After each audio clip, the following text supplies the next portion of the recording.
Sean bienvenidos todos los hermanos que estamos aquí presentes y también los hermanos que van a disfrutar de esta presentación en la continuación de la serie que hemos estado desarrollando, que es la serie de las 7 promesas del Apocalipsis. Hoy es el último tema.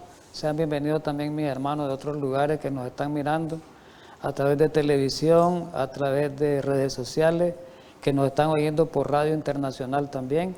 Así que sean bienvenidos siempre y disfrutemos esta programación de este cierre de esta serie que estamos terminando hoy de las 7 promesas. Vamos a pedir la bendición divina para que podamos ser bendecidos en la manera que podamos entender la palabra inspirada de Dios.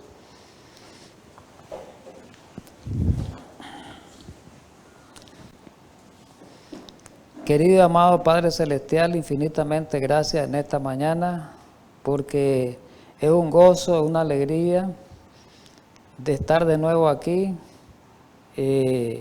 Hemos sido llamados todos a reunirnos en este día especial para conmemorar la creación, para conmemorar aquel evento grande desde el principio, como fue la creación de todas las cosas. Y sabemos que nuestro Salvador es el creador de todas las cosas, es nuestro Redentor también, y a Él rendimos honra y gloria también.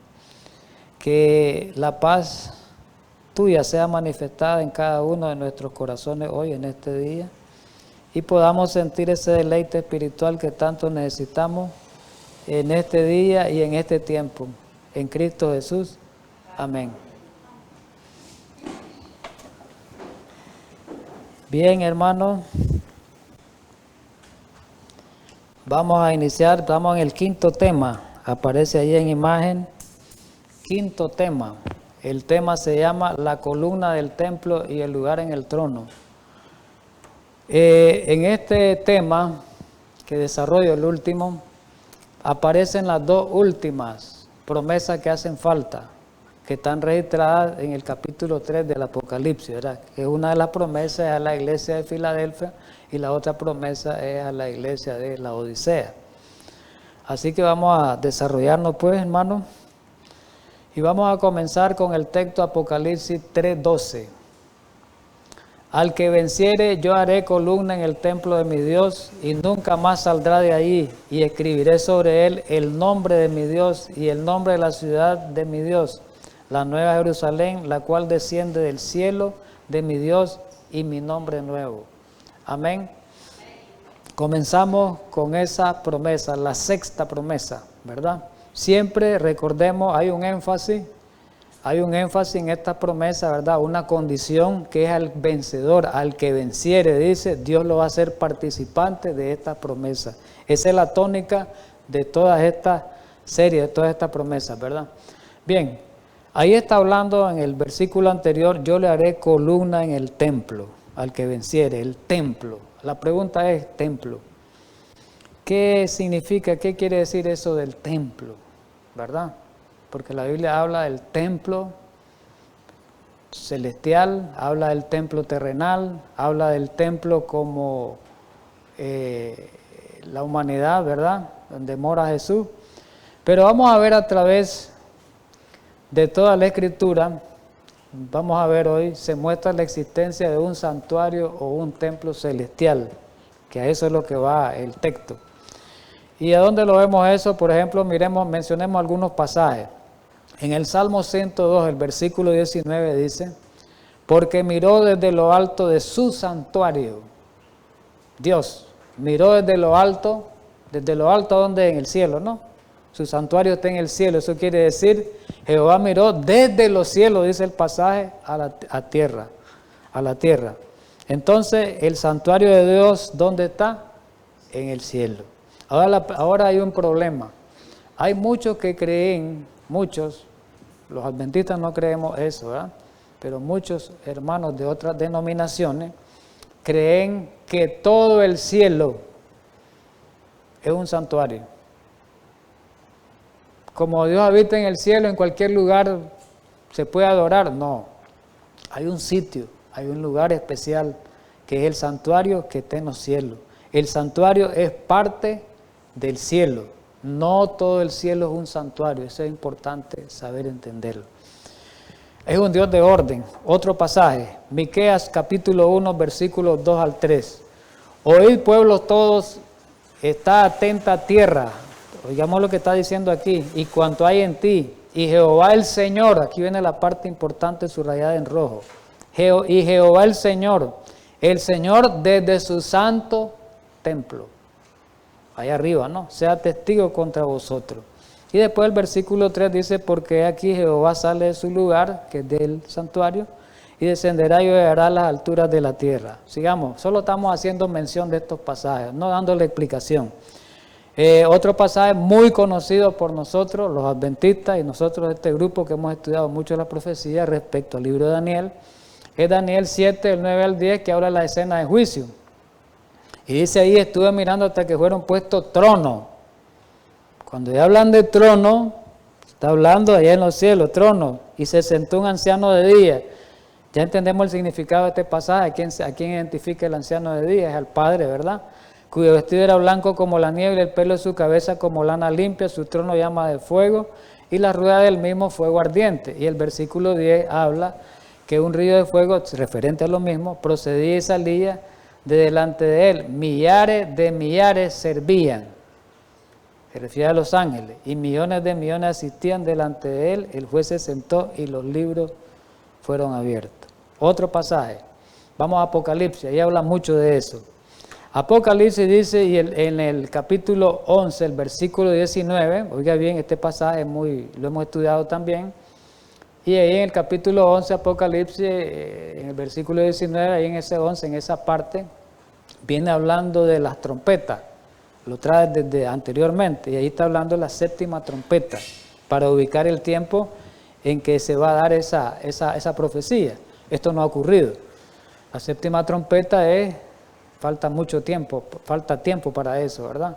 No digamos mucho tiempo porque no sabemos cuándo. Lo único que sabemos es que el tiempo está cerca, ¿verdad? Si decimos mucho tiempo, pues creo que no es bueno decir eso. Y el templo de Dios fue abierto en el cielo, y el arca de su pacto se veía en el templo, y hubo relámpagos, voces, truenos, un terremoto y grande granizo. Aquí está hablando en el contexto de la séptima trompeta, y al final, ahí está diciendo de que hay un templo, ahí está diciendo que fue abierto, que está en el cielo, ahí está diciendo que ahí está, en ese santuario, en ese templo, el arca de su pacto, ¿verdad? Es importante eso, solamente. Y en el Apocalipsis 15, que habla de las plagas, el versículo 5, 6 y 8, miremos lo que dice. Después de estas cosas miré, y aquí fue abierto en el cielo el templo del tabernáculo del testimonio. Está en el contexto de las plagas. Y del templo salieron 7 ángeles que tenían las 7 plagas, vestidos de lino limpio y resplandeciente, y ceñidos alrededor del pecho con cintos de oro. Y el versículo 8 es clave, y el templo se llenó de humo, conocemos ese pasaje, cuando termina el tiempo de gracia, por la gloria de Dios y por su poder, y nadie podía entrar en el templo hasta que se hubiesen cumplido las 7 plagas de los 7 ángeles. Ahí está hablando, fue visto el templo dentro del contexto de las 7 plagas. Entonces, la existencia de un santuario en el cielo es real, la Biblia lo describe, ¿verdad? Bien, pero hay algo interesante. Dios le reveló a Moisés, le dijo, que le hiciera un santuario para que habitara él aquí en la tierra terrenal. Él tiene su santuario en el cielo, pero le dice, mira Moisés, aquí está el versículo, Éxodo 25, el 8 al 9, no lo voy a leer literalmente, y ahí le dice en el versículo 8 y 9, dice que le hagan un santuario, donde él quiere habitar en medio de ellos. Sabemos que Dios habita allá, pero él quería estar en medio de su pueblo. Pero ese santuario le da las especificaciones a Moisés y le dice, mira Moisés, no vas a hacer un santuario como vos querrás. Yo te voy a mostrar cómo va a ser. Te voy a dar el diseño. Lo vas a hacer así y le comenzó a dar la forma en que lo iba a hacer. Entonces, ¿qué se miró ahí? Que había una representación en miniatura del santuario celestial. Un modelo en miniatura. Eso fue lo que se le mostró a Moisés, la copia, porque Hebreo habla del santuario verdadero, hebreo, del santuario allá en los cielos, ¿verdad? Pero ahora remontémonos un poco más en la historia. Vamos al tiempo de Salomón. Sabemos que hasta en el tiempo de Salomón fue construido el primer santuario permanente, porque aquel santuario era portátil, ¿verdad? Se armaba y se desarmaba. Ya en los días de Salomón se construyó el santuario permanente con estructuras, ya, ¿verdad?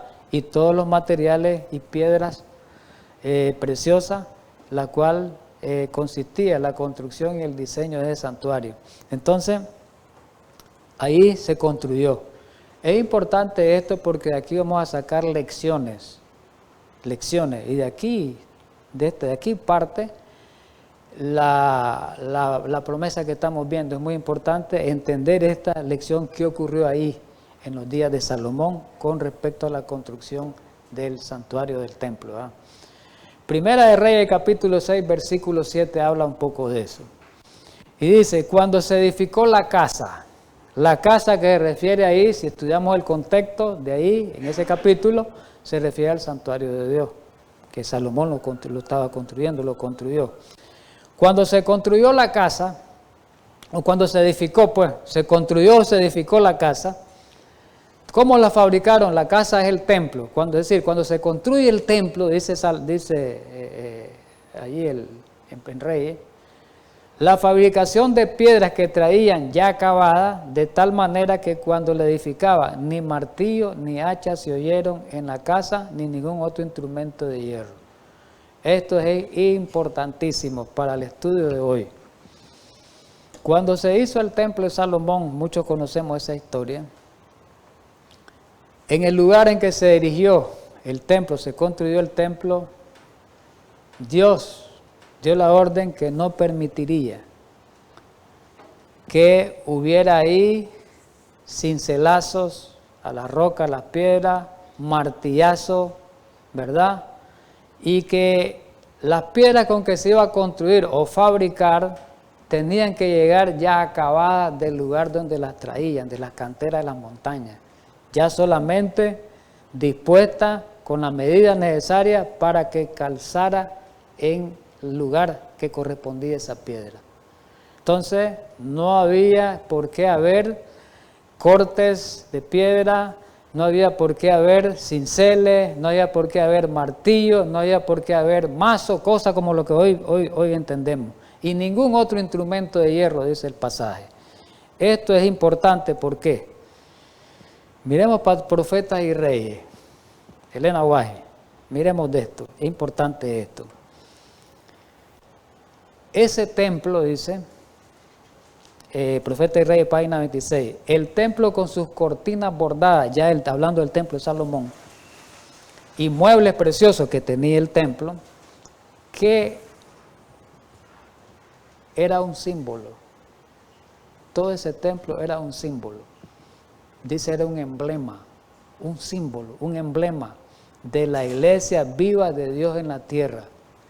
El templo era un símbolo, un emblema de la iglesia viva de Dios en la tierra. Algo inerte, lo que hacía era, mostraba algo que era movible, como son las vidas humanas, las vidas de los hombres, ¿verdad? Entonces lo que está diciendo, que era un emblema adecuado de la iglesia viva de Dios en la tierra, que a través de los siglos ha estado formándose la iglesia de Dios verdadera, la iglesia.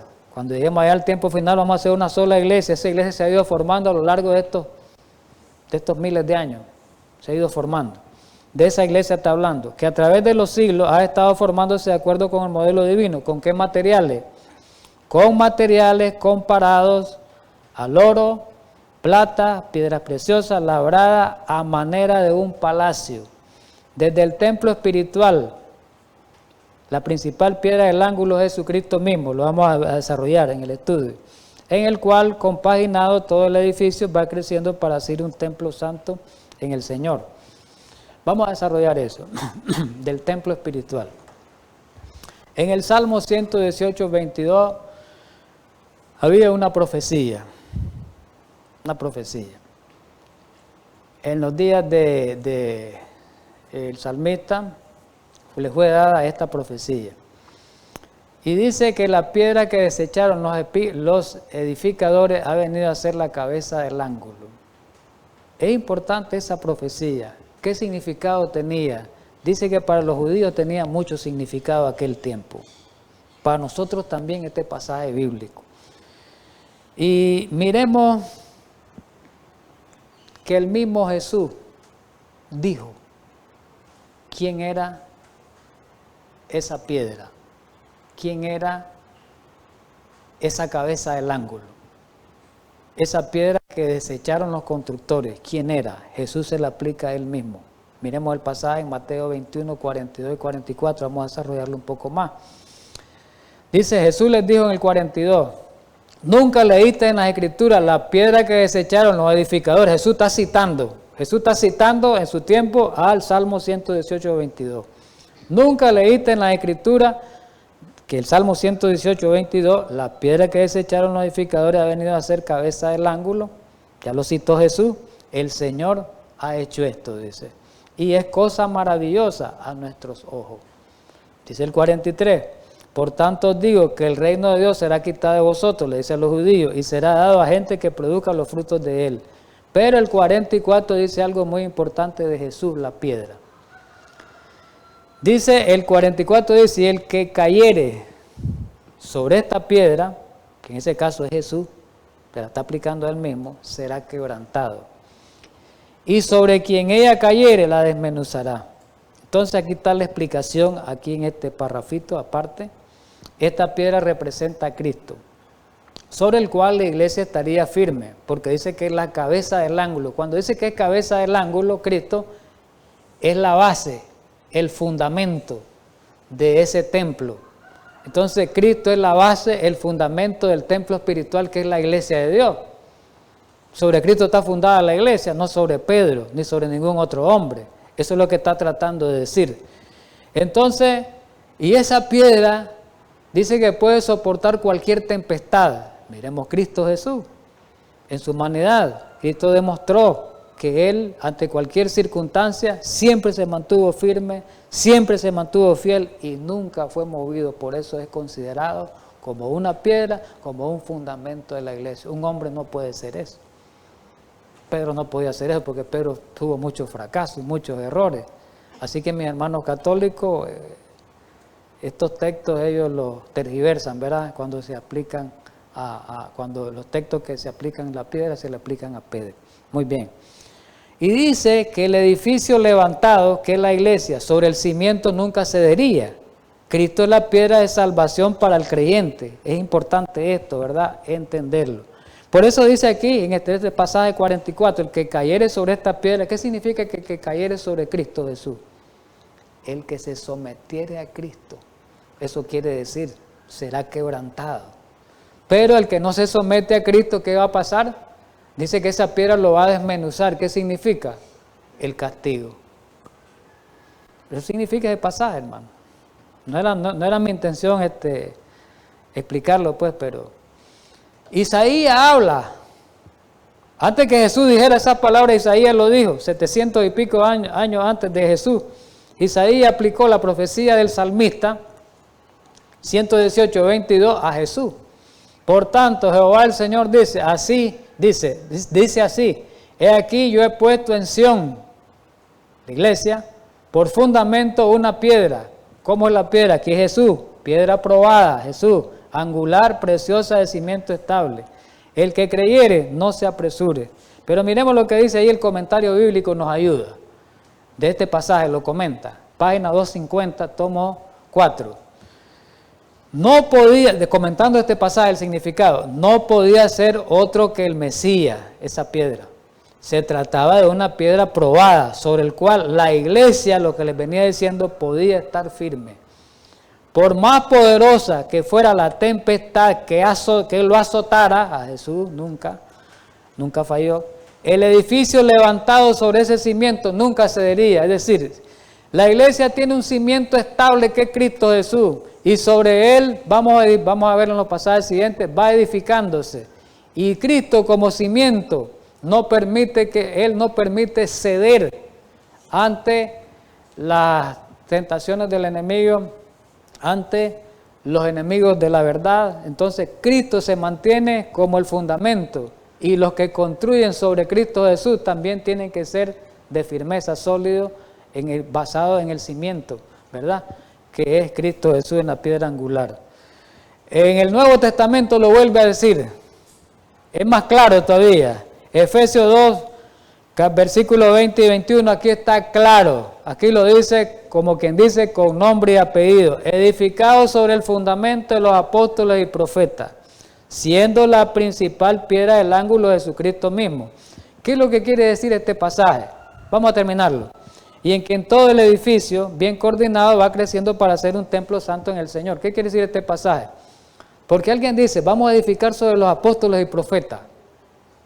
Me quedo ahí. No, pero ahí dice, siendo la principal, siendo la base, los apóstoles y los profetas son ya las paredes, los arranques.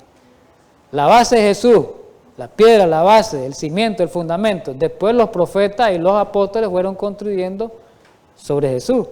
Y después venimos nosotros. Después de los apóstoles y los profetas venimos nosotros, ¿verdad? Y vamos construyendo en la misma dirección de Jesús y en la misma dirección de los apóstoles y los profetas. Eso quiere decir en el templo espiritual. Otro pasaje así para que nos ayude. Primera de Pedro 3, hay otros pasajes, solamente estos puse yo, ¿verdad?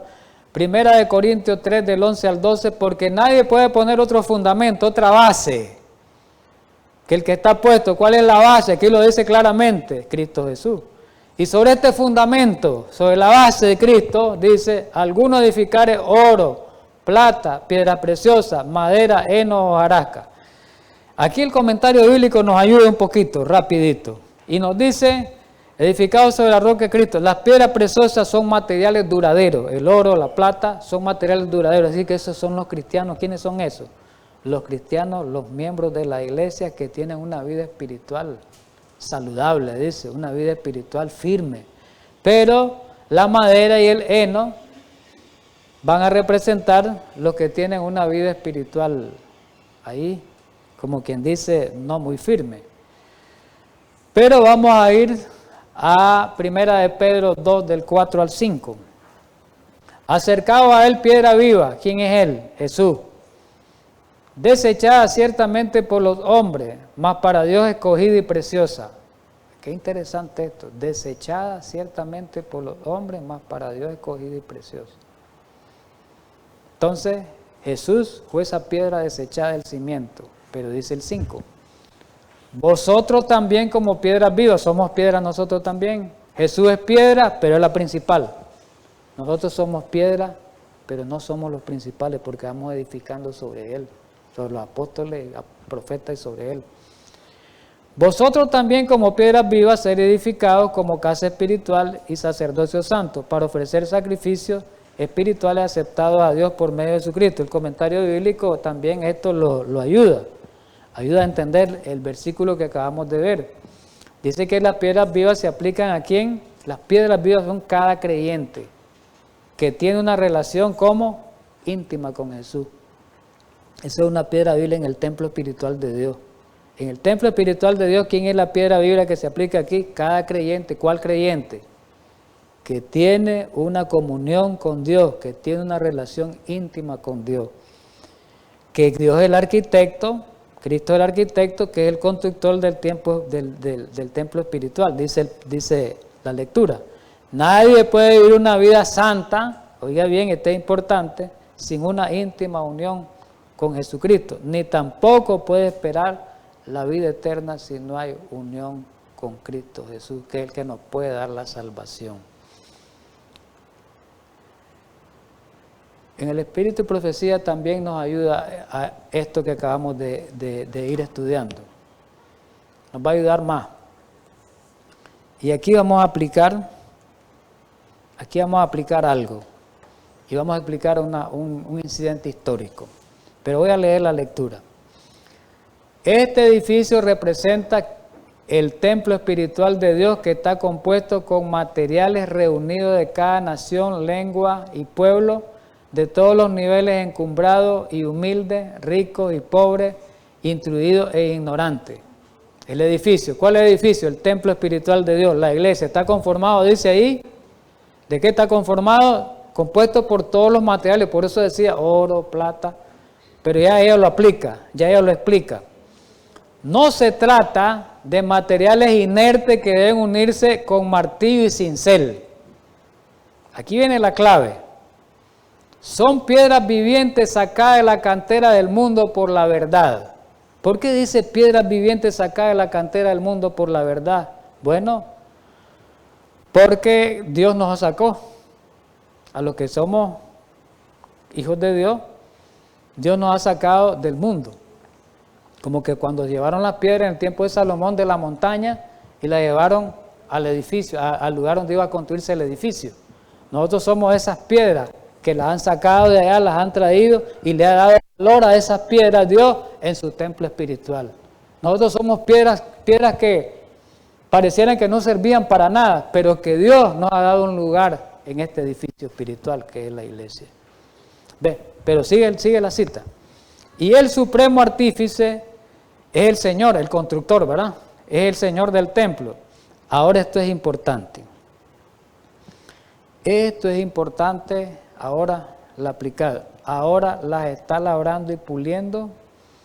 Ahora, para que esta es la promesa. Ahora las está labrando y puliendo, preparándolas para sus lugares respectivos en el templo espiritual. En la iglesia de Dios, triunfante. Hoy estamos en la iglesia militante. Y en la iglesia militante, ¿qué es lo que va a pasar? Aquí tenemos, con la ayuda del Señor, se tienen que remediar todos nuestros defectos de carácter. Eso significa labrando y puliendo. Hoy Dios nos está puliendo. Hoy Dios nos está labrando. Hoy Dios nos está cincelando. Hoy Dios nos está martillando. Por medio, Él permite, por medio de las pruebas, ¿verdad? Por medio de las dificultades, por medio de los sufrimientos, Él nos está labrando, nos está puliendo, preparándonos como piedra viva un día para que alcancemos el templo espiritual de Dios ahí en los cielos. Y dice la cita, este templo, aquí está hablando de ella, será perfecto en todas sus partes cuando esté completo. Será motivo de admiración para los ángeles, la iglesia vencedora, la iglesia redimida y los hombres. Será admiración para los ángeles y los hombres. ¿Por qué? Porque su arquitecto, ¿quién es? Y su constructor, Dios. Antes, quería explicar un poquito, antes de entrar a la parte final de esta parte, de esta primera parte. El Salmo 118, 22 decía que la piedra que desecharon los edificadores vino a ser cabeza del ángulo. ¿Verdad que así decía? ¿Sabe qué quiso decir? ¿Qué quería decir eso? ¿Se aplicaba a Jesús? La pregunta es, ha sido, dice Isaías, Jesús ha sido desechado por los hombres, ¿verdad que sí? Los judíos desecharon a Jesús y nosotros con nuestras malas cosas, nuestras malas acciones también desechamos a Jesús. Pero apliquémoslo al tiempo aquel. Cuando vino Cristo en su primera venida fue desechado por los hombres, fue desechado por su pueblo. No miraron en Jesús atracción, como dice el libro de Isaías, el capítulo 53 de Isaías. No miraron en él nada atractivo. Lo miraron como un hombre común, a Jesús. No miraron que él era el Mesías. ¿Por qué Jesús se aplica y por qué Isaías y otros profetas aplican el Salmo 118, 22 a Jesús? Bueno, ¿saben por qué se aplica? Esto tiene su historia. Y esa historia se encuentra, para que ustedes la busquen, en Deseado de toda la gente. No tuve tiempo de incluirlo aquí porque más largo se iba a hacer. Deseado de toda la gente, pueden buscar la página 548 y 549 de esta historia acerca de la piedra desechada. La piedra desechada. Este incidente ocurrió en los días de Salomón. Cuando se estaba construyendo el templo, quiero contarles esto rápido, unos 2-3 minutos, se iban a traer, lo que dije anteriormente, las piedras a la montaña, a las canteras, allá se cortaban, allá se tomaban las medidas y era llevada al lugar donde se iban a instalar. Una vez hallaron una piedra grande. Grande la piedra. No le miraron ellos, no la miraron atractiva, no le miraron forma y la dejaron en medio camino. Dicen, esta piedra no sirve. Pero estaban construyendo, eso dice la historia, estaban construyendo y estaban ya en el cimiento, ver que cuál piedra. No había piedra que calzara, que fuera tan exacta. Había una esquina. Las esquinas no daba con la piedra y buscaban por todos los lugares. Pero después idearon ir a buscar la piedra que habían dejado en el camino, desechada. Y esa piedra fue exactamente la que calzó. Y con esa piedra, dice, la historia es verdadera, esa piedra fue el fundamento, el cimiento del edificio del templo en los días de Salomón. Entonces a Jesús se le aplica esa historia. La piedra que no servía, a Jesús lo vieron los judíos como que no servía, pero era la salvación. Y Él ha sido la salvación. ¿Verdad que qué bonita esa historia, esa aplicación que le dan? Ese es el hecho histórico. Solamente quería decirles eso, pues, para que entendamos eso. Bien, en resumen de todo lo que hemos visto aquí está resumido. Esta primera, la iglesia. ¿Cristo qué es para la iglesia? La principal piedra angular, la principal piedra del ángulo que sostiene ¿qué? Todo el edificio. Hay más pasajes ahí, pues pusimos esos pasajes. Después, sobre esa piedra principal, ¿qué vienen construyéndose? Los apóstoles construyeron sobre ella, los apóstoles y los profetas. Son fundamentos de ellos también, pero mediante la predicación, la enseñanza y la organización de la iglesia. Ahí están los pasajes. Y después venimos nosotros, todo cristiano es una piedra del edificio espiritual nosotros. Mire cómo vamos, ¿verdad? Muy bien, vamos a avanzar, hermanos, porque el tiempo nos está diciendo que avancemos. Vamos ahora a la última promesa, y es exactamente la iglesia de la Odisea, la última iglesia. Última promesa. Mire lo que dice la última promesa de la iglesia de la Odisea. Al que venciere le daré que se siente conmigo en mi trono, así como yo he vencido y me he sentado con mi Padre en su trono. Al que venciere le daré que se siente conmigo en mi trono, dice. Como yo también me siento con mi Padre, dice él. Pero hay algo interesante.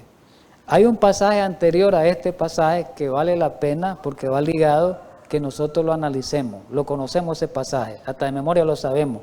Apocalipsis 3:20. He aquí yo estoy a la puerta y llamo, dice. Si alguno oyere mi voz y abriere la puerta, entraré a él y cenaré con él y él conmigo. Este pasaje es primero que este. 3:20 es primero que 3:21. Lo puse después, no por orden, sino porque quería presentar primero la promesa. Pero hay un antecedente a este pasaje. Dice el 3:20, lo vamos a leer. Ahí dice que Jesús, dice que Él es la puerta. Este pasaje lo hemos explicado. Y esta Elena White nos ayuda con la Review and Herald del 2/11 de 1886. Dice, el huésped celestial que es Jesús está ante vuestra puerta. Jesús está esperando que nosotros abramos la puerta del corazón. Pero hay muchos, dice aquí el escrito, que estamos amontonando obstáculos para estorbar su entrada. Y esta es la Odisea, la iglesia de nosotros, este mensaje para nosotros. Quiere decir que en la Odisea, la otra vez expliqué este pasaje, a Cristo, la Odisea tiene a Cristo fuera. Oiga bien, mire qué interesante. Los adventistas tenemos a Cristo fuera. La Biblia lo dice. Y Cristo está pidiéndole a la Odisea entrar a su corazón. Eso no les abre la mente a cada uno de ustedes, a mí me abre la mente. Que la Odisea tiene afuera a Cristo. Y Cristo está forzosamente pidiendo la entrada. Quiero entrar a su corazón, quiero entrar a su vida, quiero entrar para tener comunión contigo. Pero ¿qué dice que la Odisea está haciendo? La profeta lo dice. Sabemos mucho en la Odisea, ¿qué estamos haciendo? Obstaculizando. Hay obstáculos, tenemos obstáculos para que Cristo no entre. No le abramos la puerta. Por eso la Odisea está tibia. Esa es la tibieza de la Odisea. Presentamos obstáculos, hay diferentes obstáculos. El ajetreo del mundo es el obstáculo principal que tenemos. No permite que le abramos al huésped celestial, a Cristo Jesús. Por eso es que no hay una comunión íntima, verdadera en la inmensa mayoría de los laodicenses, no digo que todos, pero la inmensa mayoría de laodicenses, de nosotros los adventistas, estamos en esta condición. Aquí lo dice ella. Jesús está llamando y Él nos está llamando. ¿Cómo nos llama Jesús? Dice, mediante la prosperidad que os da. Aún así que estamos, Jesús nos da bendiciones y nos da prosperidad. ¿Para qué? Para llamarnos. Quiero entrar para que sea un vencedor, dice, te senté conmigo. Porque esa es la secuencia del pasaje. Quiero entrar para que vos seas un vencedor y te senté conmigo un día. Allá a compartir el trono. Y sigue la cita. Jesús está llamando mediante la prosperidad que os da, os colma de bendiciones, con bendiciones para probar vuestra fidelidad. Nos da tantas bendiciones y nos está probando, pero nosotros no lo entendemos. No lo entendemos. ¿Para qué esas bendiciones? A fin de que puedan fluir de vosotros hacia otros. Esas bendiciones, si nos da bendiciones materiales, Él te las da, Él me las da a mí, para que ayudemos a otros. Pero nosotros no lo hacemos. No lo hacemos. Pregunta, ¿permitiréis que triunfe vuestro egoísmo? Somos egoístas. La Odisea es egoísta, dice. En todos los sentidos es egoísta la Odisea. Materialmente y espiritualmente porque se cree rico. La Odisea se cree rico. Yo lo sé todo, que los evangélicos, que los mormones, yo soy... Y no le damos esa bendición espiritual que tenemos de la palabra de Dios, no la damos a los demás como debe de ser. No la compartimos. No solo hable de lo material, de lo espiritual tampoco lo compartimos como debe de ser. Está en una condición muy crítica, estamos los laodicenses. Permitiréis que triunfe vuestro egoísmo en todos los sentidos. Malgastaréis los talentos de Dios y perderéis vuestras almas debido al amor idólatra, egoísta de las bendiciones que Él ha dado. ¿Qué les parece? Y para poder sentarnos con Él en el trono, por eso lo puse el pasaje así, primero puse la promesa y después puse el otro, pero ahora lo estoy explicando. Para poder sentarnos con Él en el trono, la condición es que le abramos la puerta. Y la Odisea está estorbando la entrada de Cristo. ¿Cómo vamos a ser vencedores? ¿Y cómo nos vamos a sentar en el trono? Díganme ustedes. ¿Verdad? ¿Verdad que está fregada la situación? Y el salmista nos presenta, nos explica, ya hemos estudiado también esto, y nos dice a la Odisea, hoy nos dice a la Odisea, que no olvidemos en el versículo del Salmo 103, del 2 al 5, no lo voy a leer literalmente, el versículo 2 dice, bendice alma mía Jehová y no olvides ninguno de sus beneficios. Ahí está la cosa. No olvidemos ninguno de los beneficios que el Señor nos hace. Y la Odisea tiene la tendencia a olvidar porque es egoísta. Él perdona nuestras iniquidades, Él sana todas las enfermedades, todas nuestras dolencias y somos malagradecidos. Y Él nos ha rescatado del odio la vida nuestra. Y nos ha coronado de favores, y nos ha coronado de misericordia, nos ha saciado nuestra boca, de modo que te rejuvenezca como el águila. Entonces, ¿qué quiere decir esto? Que Jesús está llamando mediante la prosperidad que os da al colmarnos de bendiciones. Para probar que esas bendiciones, vuestra fidelidad.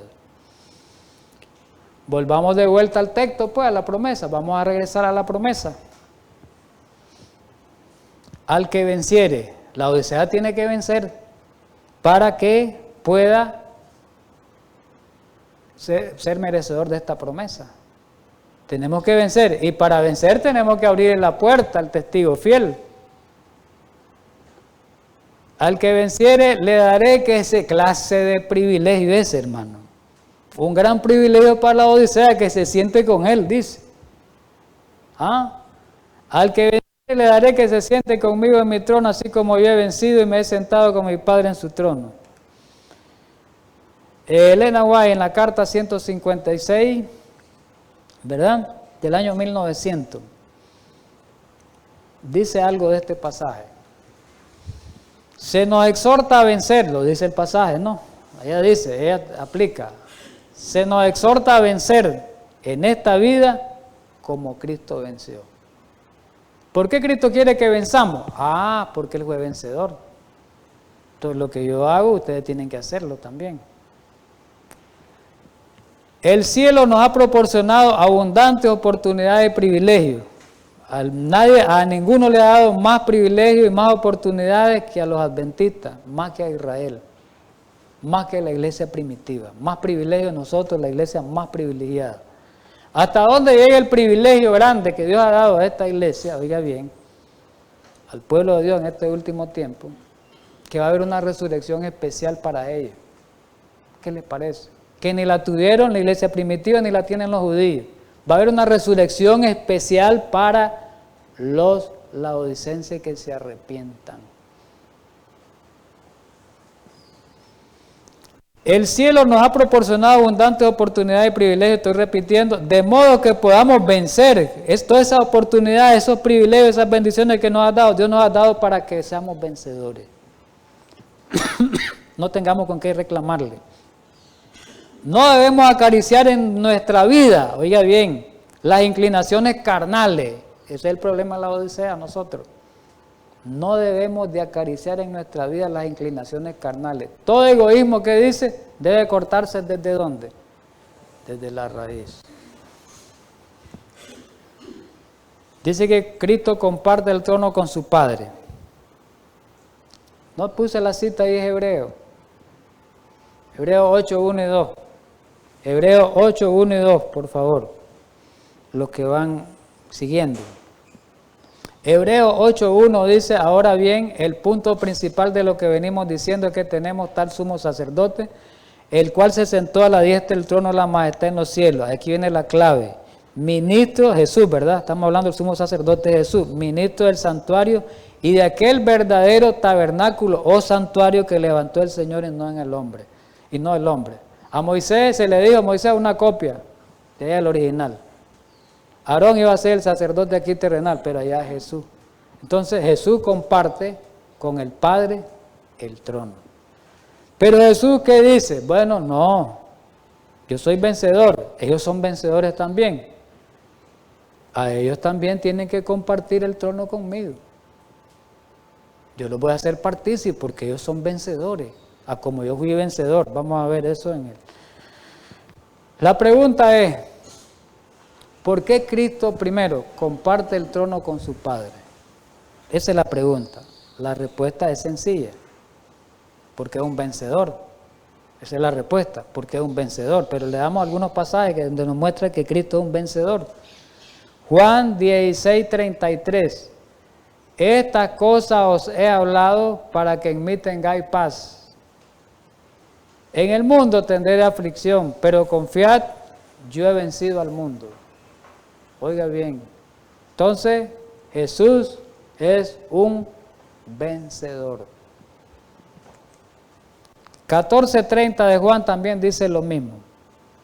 No hablaré ya mucho la última noche, todo esto fue la última noche de Jesús. No hablaré ya mucho con vosotros, porque viene el príncipe de este mundo. ¿Y qué hizo en Jesús? No le encontró nada a él. Entonces quiere decir que Jesús lo venció. Jesús fue un vencedor. Entonces a Cristo se le concede, ¿por qué? A Cristo se le concede que se siente con su Padre. ¿Por qué? Porque él había sido un vencedor. Al obtener, ¿y cómo venció Jesús? Obtener la victoria sobre el pecado. Había triunfado donde fracasó ¿quién? Adán. Donde fracasó Adán, Jesús había triunfado. Jesús obtuvo la victoria sobre el pecado. Entonces Cristo es un vencedor, por eso Cristo tuvo mérito para compartir el trono con su Padre. Pero viene una pregunta, ¿y cómo fue que obtuvo la victoria sobre el pecado Cristo? La Biblia da la respuesta. Filipenses 2, del 6 al 8. ¿Qué dice Filipenses 2, del 6 al 8? El cual, siendo en forma de Dios, no estimó el ser igual a Dios como cosa que aferrarse. El versículo 6, Filipenses 2. Sino que se despojó a sí mismo tomando forma de siervo, hecho semejante a los hombres. Versículo 8, esta es la clave en el 8. Y estando en la condición de hombre, ¿qué hizo Jesús? Esa fue la clave para Cristo Jesús salir vencedor y obtener la victoria sobre el pecado. Se humilló a sí mismo y al final ¿qué pasó? Haciéndose obediente hasta la muerte y muerte de cruz. Entonces Cristo venció porque Él se humilló a sí mismo. Además de despojarse, aquí dice, se humilló a sí mismo en condición de hombre, como un ser humano. Y se hizo obediente hasta la muerte, fue fiel hasta la muerte y eso lo hace ser merecedor. Ahora para nosotros. Santiago capítulo 4, versículos del 8 al 10, también conocemos estos pasajes, lo hemos estudiado algunas veces. Y dice Santiago, acercaos a Dios y Él se acercará a vosotros. Pecadores, limpiad las manos y vosotros los de doble ánimo, purificad vuestros corazones. La clave que quiero es al 10. Afligido y lamentad y llorad, vuestra risa se convierte en lloro y vuestro gozo en tristeza. El 10 clave. ¿Y qué nos dice esta mañana Dios? Jesús se humilló para ser vencedor, ¿sí o no? Y solo los vencedores van a compartir las promesas de Dios. Principalmente esta que estamos hablando, que es sentarnos en el trono de compartir. Cristo comparte el trono con Él, con nosotros. ¿Y qué es lo que tenemos que hacer? Dice, en esta mañana nos dice, humillados delante del Señor. ¿Y qué es lo que va a hacer el Señor? Nos va a exaltar allá arriba. ¿Cuándo? Cuando compartamos el trono con Él. Eso es importante. La Biblia dice que Cristo va a compartir el trono con los redimidos. Jesús les dijo algo a los discípulos cuando le hicieron una pregunta a ellos. Jesús les dijo, contestando de las preguntas de ellos, no quiero entrar en detalle. De cierto, capítulo 19, Mateo, versículo 28. Jesús les dijo y le dio la promesa. De cierto os digo que en la regeneración, cuando el Hijo del Hombre se siente en el trono de su gloria allá en los cielos, vosotros que me habéis seguido también os sentaréis sobre los 12 tronos para juzgar a las 12 tribus de Israel. ¿Qué les parece? Y en Apocalipsis 24, ahí aparece claramente, para que estos dos pasajes los comentemos, Juan dice ya que él vio tronos y se sentaron sobre ellos los que recibieron la facultad de juzgar. Y ahí dice que miró las almas de los decapitados por causa del testimonio de Jesús y por la palabra de Dios, los que no habían adorado a la bestia ni a su imagen y que no recibieron la marca en su frente ni en sus manos. Dice que vivieron y reinaron con Cristo 1000 años. Entonces, ¿qué quieren decir estos dos pasajes? En el comentario ya final. Todos los que sean vencedores, dice, compartiremos con Jesús su trono. Él nos va a hacer jueces, por eso dice, jueces, reyes, jueces y sacerdotes. Reyes, jueces y sacerdotes. Cristo reinará junto con los redimidos por toda la eternidad, no solo en el cielo. Compartirán con Cristo la gloria de su reino y ayudará a gobernarlo Él, ¿verdad? Va a haber un compartimiento. Muy bien, ya vamos a ir terminando. Ahora, ¿quién no quisiera, dice, estar sentado en el trono del Rey de Reyes y Señor de Señores? ¿Quién no quisiera? ¿Quién no quisiera? Entonces no podemos perdernos de esa oportunidad que Dios nos brinda mediante esta promesa, no podemos perdernos.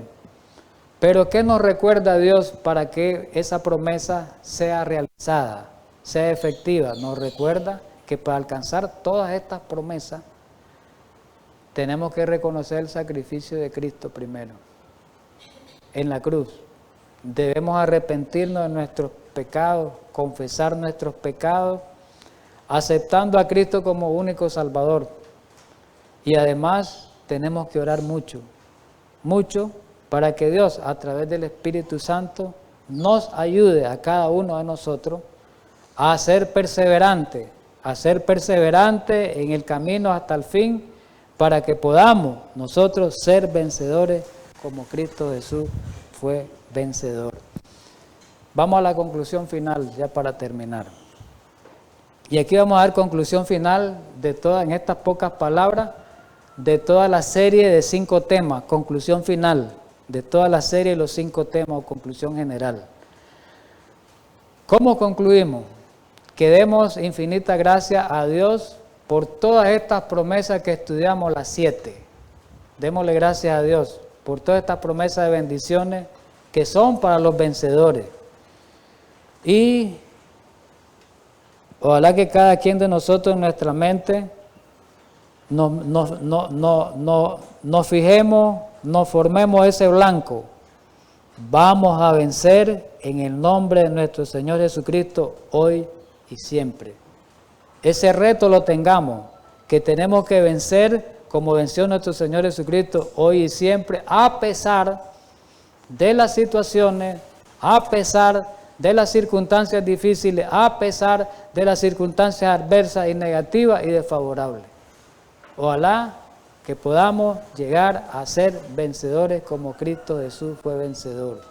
Que el Eterno nos dé el poder de su gracia para que seamos vencedores. Dios quiera que eso así sea.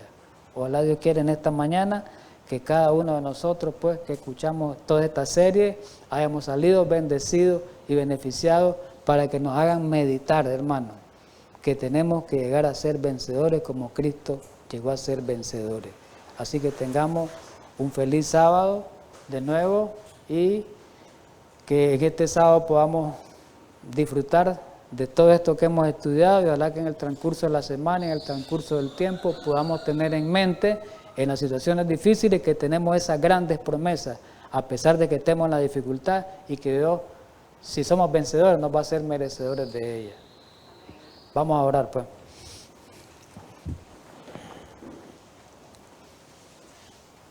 Amado Padre Celestial, gracias por habernos dado el privilegio de estudiar esta serie referente, la oportunidad también referente a las promesas tuyas, divinas registradas en el Apocalipsis. Ayúdanos a creerla, ayúdanos para que en el momento preciso podamos pensar y meditar en que tenemos que llegar a ser vencedores para que se pueda cumplir en nosotros esos pasajes bíblicos. Gracias por darnos el privilegio de ser hijos tuyos y ayúdanos pues en esta vida que está por delante, en estos tiempos difíciles que estamos viviendo. En Cristo Jesús. Amén.